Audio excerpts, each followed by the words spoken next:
YSR Congress ने यहाँ विकास की गाड़ी को पटरी से उतार दिया। ఏపీ జీడీపీ 2019లో 8.7 లక్షల కోట్ల రూపాయల నుండి 150% పెరిగి 13.1 లక్షల కోట్లకు చేరింది. 16.2% భారతదేశంలో 4వ స్థానంలో నిలిచింది.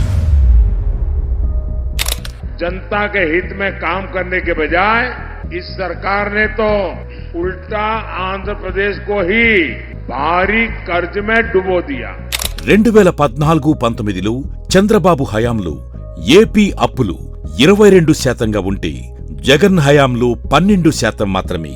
అదే సమయంలో కేంద్రం యొక్క రుణవృద్ధి 2019 నుండి 13.1% కంటే ఇది మెరుగ్గా ఉంది.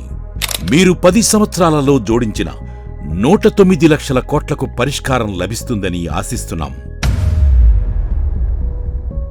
आंध्र प्रदेश पर डेवलपमेंट जीरो है, इन्वेस्टमेंट स्टॉप है.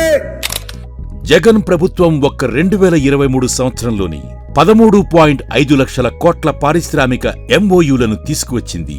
ఇది చంద్రబాబు ఏడాదిలో చేసిన దానికంటే ఎక్కువ.